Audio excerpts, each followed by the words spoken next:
అంబేద్కర్ ఆలోచన విధానమే టీజీఎస్ఆర్టీసీకి స్ఫూర్తి అన్నారు ఎండి సజ్జనార్. రాష్ట్ర ప్రభుత్వం ఆర్టీసీలో 3038 పోస్టుల భర్తీకి అనుమతి ఇచ్చిందని అన్నారు. నియామకాల్లో భర్తీలో ఎస్సీ వర్గీకరణను అమలు చేస్తున్నామని అన్నారు. హైదరాబాద్ ఆర్టీసీ కళాభవన్లో అంబేద్కర్ జయంతి ఉత్సవాల్లో పాల్గొన్నారు.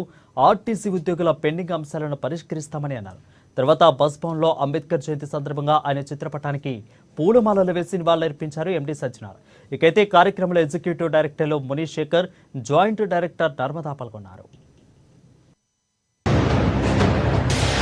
రోజు టీజీఎస్ఆర్టీసీ అనేక సంస్కరణని తీసుకోవడం జరిగింది. ముఖ్యంగా రిజర్వేషన్స్ కావచ్చు, మన రూల్ ఆఫ్ రిజర్వేషన్ ప్రమోషన్లు పాటించడం కావచ్చు, అదేవిధంగా ఇప్పుడు జరగబోయే నియామకాల్లో కూడా మనము రిజర్వేషన్ తీసుకోవడం జరిగింది. అదేవిధంగా మనం ఈరోజు గత 3.5 సంవత్సరం నుంచి బిఆర్ అంబేద్కర్ గారిని స్ఫూర్తిగా తీసుకుని అనేక రిఫార్మ్స్ తీసుకొచ్చి ఈరోజు ఒక ప్రగతి పాఠంలో మన టీజీఎస్ఆర్టీసీ ఉందని చెప్పడం నాకు చాలా సంతోషంగా, గౌరవంగా కూడా ఉంది.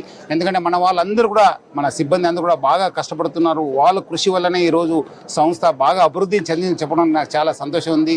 ఈరోజు ఈ కార్యక్రమం ఏర్పాటు చేసిన మన ఈడీ ఇంజనీరింగ్ వెంకన్న, అదేవిధంగా మన ఆర్ఎం రంగారెడ్డి, శ్రీలత, అదేవిధంగా మన డిపో మేనేజర్స్, డిప్యూటీ ఆర్ఎంస్ అందరు కూడా, యాజమాన్యతను కూడా పేరుగా అభినందన చేయడం జరిగింది. అదేవిధంగా వచ్చే రోజు ఇప్పుడు మనము ఈ రోజు చాలా ఒక మంచి డిసిషన్స్ కూడా తీసుకోవడం జరిగింది. మనము అంతకుముందు రీజనల్ మేనేజర్స్ దగ్గర పిఓ కండక్ట్ చేసే మీటింగ్స్ ఇప్పుడు డైరెక్ట్లీ రీజనల్ మేనేజర్స్ దగ్గర మీటింగ్ కండక్ట్ అయిపోతున్నాం. అదేవిధంగా డిఎంస్ దగ్గర కూడా డైరెక్ట్లీ రీప్రజెంటేషన్స్, ఒక లైసెన్స్ ఆఫీసర్స్ ద్వారా కూడా వాళ్ళు ఒక కోఆర్డినేషన్ మీటింగ్స్ కూడా పెట్టుకోవడానికి కూడా ఒక అవకాశం ఇవ్వడం జరిగింది. సో ఇట్లా మనము చాలా రిఫార్మ్స్